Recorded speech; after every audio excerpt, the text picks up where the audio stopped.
فرزند زہرا یہ حالات برے ہیں۔ کاشانۂ بصیرت ایک ایسا مکمل یوٹیوب چینل جس پر محروم بصارت کے لیے بالخصوص اور تمام افراد کے لیے بالعموم سینکڑوں کی تعداد میں اسلامی کتب دستیاب ہیں۔ لہذا گزارش ہے کہ آپ اپنی ذمہ داری نبھاتے ہوئے کاشانۂ بصیرت کو سبسکرائب کرنے کے ساتھ ساتھ بیل آئیکن کو پریس کیجیے تاکہ آپ علم کے حصول کے ساتھ ساتھ مذہب اہل بیت کی اشاعت میں بھی اہم کردار ادا کرتے رہیں۔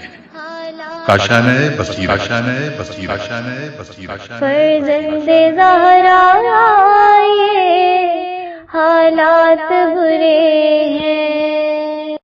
بسم اللہ الرحمن الرحیم۔ السلام علیکم سامعین، کاشانۂ بصیرت کے یوٹیوب سے ہم ریکارڈ کر رہے ہیں شرح نہج البلاغہ، کلام امیر المومنین علی علیہ السلام، تالیف آیت اللہ ناصر مکارم شیرازی، ترجمہ زیر نگرانی مولانا سید شہنشاہ حسین نقوی، پیشکش باب العلم دار التحقیق کراچی، مصباح القرآن ٹرسٹ، اور والیوم 9 پر ہم پہنچ کر مولا علی علیہ السلام کے مکتوب پڑھ رہے ہیں۔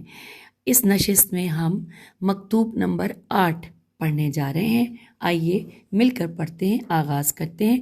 لکھا ہے کہ امام علیہ السلام کا مکتوب جریر بن عبداللہ بجلی، بے جیم لام چھوٹی ہے، بجلی یا بجلی، اس کے نام سے جب آپ علیہ السلام نے انہیں معاویہ کی فہمائش، فہ میم الف حمزہ شین، فہمائش کی غرض سے روانہ فرمایا۔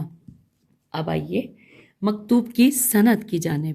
لکھا ہے کہ جن لوگوں نے سید رضی رحم اللہ سے پہلے اس مکتوب کو نقل کیا ہے، ان میں سے نصر بن مزاحم نے کتاب صفین میں، اور ابن عبد ربا نے کتاب عقد الفرید میں اسے نقل کیا ہے۔ حوالہ نوٹ کیجیے، مصادر نہج البلاغہ، جلد نمبر 3، صفحہ نمبر 211۔ آئیے اب ہم مکتوب پر ایک نظر کی ہیڈنگ کی طرف چلتے ہیں۔ اس میں تفصیلات یوں ہیں کہ اس مکتوب کا مضمون بالکل واضح ہے۔ امام علیہ السلام چاہتے ہیں کہ آپ علیہ السلام کا قاصد جریر حاکم شام کو آخری بار اتمام حجت کرے کہ اگر بیعت کے لیے آمادہ ہے تو بیعت کرے، اور اگر ایسا نہ کرے تو اس کا مطلب یہ ہے کہ وہ جنگ کرنا چاہتا ہے۔ یہ جو مولا کے مکتوب کے الفاظ ہیں وہ کہاں سے شروع ہو رہے ہیں کہ اما بعد فیضا عطا کا، اور ختم ہو رہے ہیں بیعتہ والسلام۔ ترجمہ پڑھتے ہیں۔ اما بعد، جب تمہیں یہ میرا خط مل جائے تو معاویہ سے حتمی فیصلے کا مطالبہ کر دینا، اور ایک آخری بات طے کر لینا اور اسے خبردار کر دینا کہ اب 2 ہی راستے ہیں، یا فنا کر دینے والی جنگ یا رسوا کن صلح۔ اب اگر وہ جنگ کو اختیار کرے تو بات چیت ختم کر دینا اور جنگ کی تیاری کرنا، اور اگر صلح کی بات کرے تو فوراً اس سے بیعت لے لینا، وسلام۔ یہاں پر انورٹڈ کاما کلوز ہوا، اور اب آئیے شرح و تفسیر پڑھتے ہیں۔ لکھا ہے، ہیڈنگ ہے کہ صلح پسندی کے ذریعے مشکل کا حل، یہ ہیڈنگ ہے۔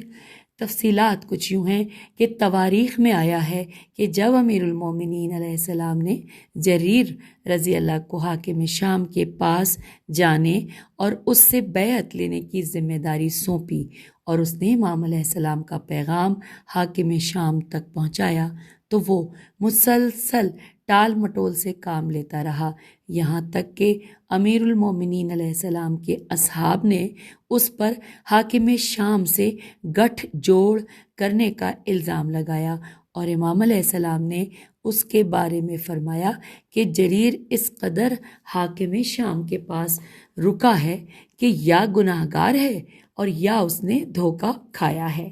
اگلے پیراگراف میں لکھا ہے کہ لہٰذا امام علیہ السلام نے زیر بحث مکتوب جریر رضی اللہ کے نام تحریر فرمایا تاکہ اس کا مزید وقت ضائع نہ ہو، اور حاکم شام سے ان 2 میں سے ایک جواب لے آئے، یا بیعت کرے یا جنگ کے لیے تیار ہو جائے۔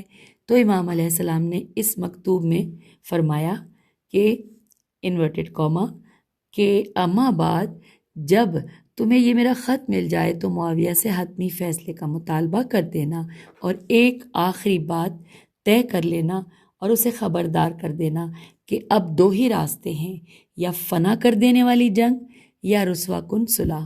اب اگر وہ جنگ کو اختیار کرے تو بات چیت ختم کر دینا اور جنگ کی تیاری کرنا، اور اگر صلح کی بات کرے تو فوراً اس سے بیعت لے لینا۔ وسلام انورٹڈ کاما کلوز۔ اب چلتے ہیں، شرح و تفسیر یہاں مکمل ہوئی، اور اب چلتے ہیں نقطہ پڑھتے ہیں، اور اس میں ہیڈنگ ہے نقطے میں جریر بن عبداللہ رضی اللہ کون ہے؟ آئیے جانتے ہیں۔ لکھا ہے جریر بن عبداللہ یمن کے قبیلے بجلیہ، بے جیم لام یہ ہے، بجلیہ بے پہ فتح ہے، بجلیہ کے مشہور اصحاب میں سے تھا۔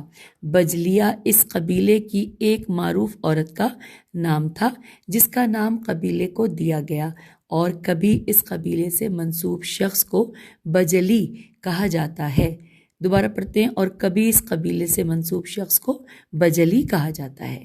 جریر ہجرت کے 10ویں سال اپنے قبیلے کے 150 افراد کی رہبری کرتے ہوئے رسول خدا صلی اللہ علیہ وآلہ وسلم کی خدمت میں حاضر ہوا اور اسلام سے مشرف ہوا۔ رسول خدا صلی اللہ علیہ وآلہ وسلم نے اس کا احترام کیا، اور جب اپنے 2 دست مبارک کو اس کی طرف بیعت کے لیے بڑھایا تو فرمایا بیعت اس شرط پر ہے کہ خدا کی یکتائی اور میری نبوت پر ایمان لانا ہوگا، نماز اور زکوٰۃ ادا کرنا ہوگی، مسلمانوں کا خیر خواہ اور رمضان المبارک کے روزے رکھنے ہوں گے، اور مسلمانوں کے والی کی اطاعت کرنی ہوگی۔ پھر حضور اکرم صلی اللہ علیہ وآلہ وسلم نے ان سے ان کے علاقے کے حالات کے بارے میں سوال فرمایا تو جریر نے عرض کیا کہ یا رسول اللہ، اس علاقے میں اسلام کا ظہور ہو چکا ہے اور لوگوں نے بتوں کو توڑ دیا ہے۔ تو آپ صلی اللہ علیہ وآلہ وسلم نے فرمایا کہ ذوالخلصت، زال واو الف لام خے لام صاد تا، اور یہ ورڈ جو ہے یہ انورٹڈ کاما میں لکھا ہے کہ ذوالخلصت نامی بت کا کیا بنا، یہ سوال کیا تو عرض کیا کہ یہ بڑا بت اپنی جگہ باقی ہے۔ حضور اکرم صلی اللہ علیہ وآلہ وسلم نے انہیں اس بت کو نابود کرنے کی ذمہ داری سونپ دی۔ جریر اپنے قبیلے کے 200 افراد کے ساتھ گئے اور کچھ دنوں کے بعد لوٹ آئے اور عرض کیا کہ خدا کی قسم میں نے اسے نابود کر دیا اور اس کو پوجنے والوں کی نگاہوں کے سامنے اسے جلا ڈالا۔ پھر لکھا ہے کہ جریر فتح قادسیہ، قاف الف دال سین یہ ہے، قادسیہ میں قبیلہ بجلیہ کے ہمراہ شریک تھے اور مؤثر کردار ادا کر چکے تھے۔ بعد میں خلیفہ ثالث کی طرف سے ہمدان کے گورنر متعین ہوئے اور خلیفہ ثالث کے قتل اور حضرت امیر المومنین علیہ السلام کا مکتوب ملنے کے بعد انہوں نے لوگوں کو آپ حضرت علیہ السلام کی امامت اور بیعت سے متعلق دعوت دی۔ پھر کچھ مدت بعد کوفہ واپس آئے، اور چونکہ وہ اہل شام میں شہرت رکھتے تھے لہٰذا امام علیہ السلام نے حاکم شام کے لیے تحریر کیا ہوا اپنا مکتوب ان کے ہاتھوں شام کی طرف بھیجا، مگر وہ اچھی طرح اپنا کردار نبھا نہ سکے اور کوفے لوٹ آئے۔ عراق کے لوگ ان سے بدظن ہوئے اور انہیں حاکم شام کا حامی کہنے لگے۔ جریر عراقیوں کی بدظنی کے سبب دل گرفتہ ہوئے اور قرقیسہ قاف رے قافیے سین الف قرقیسہ نامی جزیرے کی طرف چلے گئے اور اجتماعی اور سیاسی معاملات سے دوری اختیار کی۔ تو سامعین، یوں ہم نے مکتوب 8 کی شرح و تفسیر بھی پڑھ لی، ترجمہ بھی پڑھ لیا اور نقطہ بھی مکمل کر لیا۔ اب اجازت دیجیے، خدا حافظ، فی امان اللہ۔